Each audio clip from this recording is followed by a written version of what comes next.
नमस्कार बच्चों, कैसे हैं आप सब।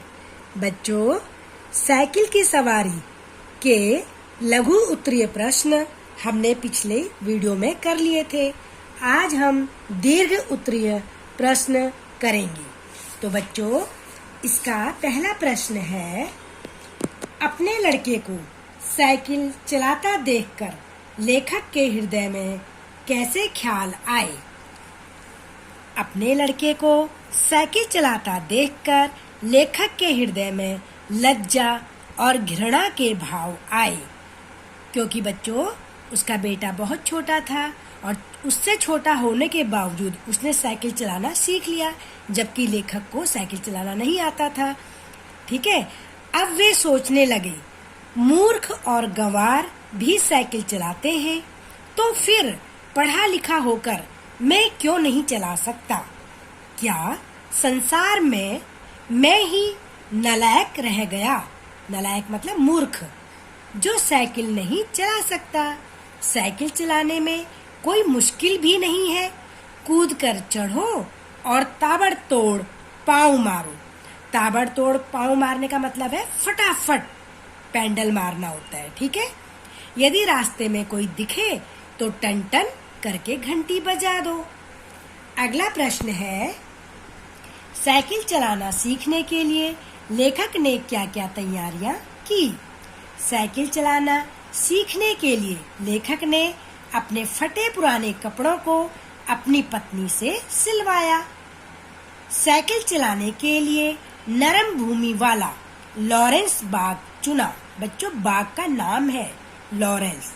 ठीक है, अब आपको पता है बाग जातिवाचक संज्ञा है, लेकिन लॉरेंस उसके आगे लग गया है, तो ये क्या हो गया, व्यक्तिवाचक संज्ञा। ठीक है, चोट लगने पर उसका इलाज करने के लिए जंबक के 2 डिब्बे खरीदे। जब चोट लग जाती है तो जंबक एक दवाई होती है, उसको लगाने से चोट ठीक हो जाती है। उस्ताद को पेशगी में 20 रुपए फीस भी दे दी। पेशगी मतलब एडवांस में। गुरु को, यानी कि जो साइकिल चलाने वाला गुरु था, टीचर था, उसको उसने 20 रुपए एडवांस दे भी दिए फीस के रूप में। और पड़ोस में मिस्त्री से साइकिल भी मांग ली। अगला प्रश्न है, लेखक ने तिवारी जी को कौन सी समस्या बताई और तिवारी जी ने उसका क्या हल निकाला। लेखक ने तिवारी जी को बताया कि साइकिल चलाना सीखने के लिए उन्हें कोई ऐसा आदमी नहीं मिल रहा जो उन्हें साइकिल चलाना सिखा दे। तिवारी जी ने लेखक की समस्या का हल निकालते हुए उन्हें एक उस्ताद से मिलवाया, जो 20 रुपए फीस लेकर उन्हें साइकिल चलाना सिखाने को तैयार था। अगला प्रश्न है, साइकिल सिखाने का स्कूल खोलने का निश्चय लेखक की किस मनोवृत्ति का परिचायक है। बच्चों, मनोवृत्ति का मतलब है वो अपने मन से क्या सोच रहा है। ठीक है, वो किस तरह का इंसान है। साइकिल सिखाने का स्कूल खोलने का निश्चय लेखक के कल्पनाशील होने, स्वप्न लोक में जीने तथा उसकी व्यापारिक बुद्धि का परिचायक है। साइकिल चलाना सीखने से पहले ही वह हिसाब लगाने लगे कि अपना साइकिल चलाने का स्कूल खोलने पर उन्हें महीने की 60 रुपये आमदनी होगी और 3-4 ट्यूशन मिलने पर तो 250-300 रुपयों की आमदनी और हो जाएगी। और मतलब यहाँ पर ज्यादा और ज्यादा हो जाएगी, अर्थात लाभ ही लाभ होगा। देखा बच्चों, आपने अभी उन्होंने साइकिल चलाना सीखा भी नहीं है और कल्पना की दुनिया में खोने लगे हैं, यानी कि ज्यादा ही सोचने लगे हैं। अगला प्रश्न है, साइकिल सीखने के शुरू के 2 दिन किस तरह व्यर्थ हो गए। व्यर्थ मतलब बेकार। साइकिल सीखने के पहले दिन घर से निकलते ही बिल्ली रास्ता काट गई और एक लड़के ने छींक भी मार दी। जल्दी और घबराहट में लेखक ने पजामा और अचकन होता है ऊपर पहनने वाला जो कुर्ता होता है लंबा, वो दोनों उल्टे पहन लिए थे। इसलिए उस्ताद से माफी मांगकर वे घर वापस आ गए। तो पहला दिन तो इस तरह बेकार हो गया और दूसरे दिन दूसरे दिन उस्ताद जी ने लेखक को साइकिल पकड़ा दी और स्वयं लस्सी पीने लगे।